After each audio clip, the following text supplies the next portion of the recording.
इमाम शाफी रहमतुल्लाह अलैह के ज़माने में एक खलीफा ने अपनी बीवी को एक अजीब अंदाज में तलाक दे दी और ये वाक़या बाद में फ़िक़्ह का एक बड़ा मसला बन गया। एक दिन बादशाह अपनी मलका के साथ बैठा था। हंसी मजाक के दौरान उसने मलका से पूछ लिया, तुम्हें मेरी शक्ल कैसी लगती है? मलका, जो उसकी निहायत अजीज बेगम थी, मजाक में बोली, मुझे तो आप शक्ल से जहन्नमी लगते हैं।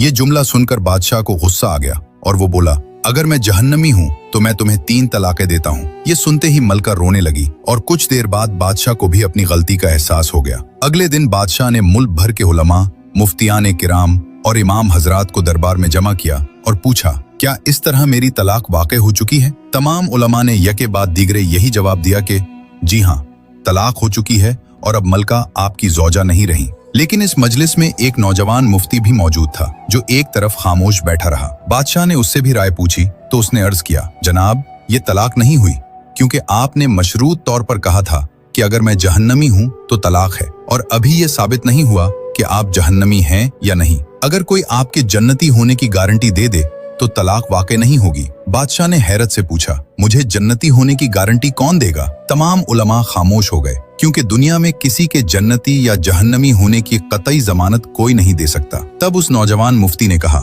बादशाह सलामत, मैं आपको ये गारंटी दे सकता हूँ, लेकिन एक सवाल के जवाब में। अगर आपका जवाब हाँ हुआ तो मैं आपको जन्नती होने की खुशखबरी दे दूंगा। बादशाह ने कहा, पूछो। नौजवान ने सवाल किया, क्या आपकी जिंदगी में कभी ऐसा मौका आया कि आप गुनाह पर कादिर थे मगर सिर्फ अल्लाह के खौफ से आपने उसे छोड़ दिया? बादशाह ने सर उठाया और कहा, हाँ, एक बार ऐसा हुआ। मैं अपने कमरे में दाखिल हुआ तो एक नौकरानी सफाई कर रही थी। वो बहुत खूबसूरत थी। मैं बहक गया और दरवाजा अंदर से बंद कर लिया। मैं गलत नियत से उसके करीब बढ़ा तो वो रोने लगी और बोली, ए बादशाह, अल्लाह से डरो, वो तुमसे ज्यादा ताकतवर है। ये सुनकर मुझ पर अल्लाह का खौफ तारी हो गया। मैं चाहता तो कोई मुझे रोक नहीं सकता था, मगर मैंने सिर्फ अल्लाह के खौफ से दरवाजा खोला और उसे जाने दिया। ये सुनकर नौजवान मुफ्ती मुस्कुराया और सूरतुन नाज़ियात की आयत तिलावत की। वअम्मा मन खाफ़ मक़ाम रब्बिह वनहा अन-नफ्स अनिल हवा फ़इन्नल जन्नत हियल मअवा। तर्जुमा, और जो शख्स अपने रब के सामने खड़े होने से डर गया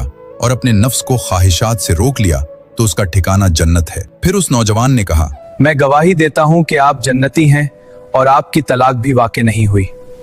अजीज अहबाब, हम सब जन्नत के तलबगार हैं, मगर इस वाक़े से हमें यह सबक मिलता है कि जन्नत हमारे सामने ही मौजूद होती है। बस एक चीज की जरूरत है, खौफ खुदा। जब हम अल्लाह के डर से गुनाह छोड़ देते हैं, चाहे हम उस पर कादिर ही क्यों ना हो, तभी हम जन्नत के मुस्तहिक बनते हैं। अल्लाह ताला हमें अपना खौफ अता फरमाए और हर किस्म के गुनाहों से महफूज रखे।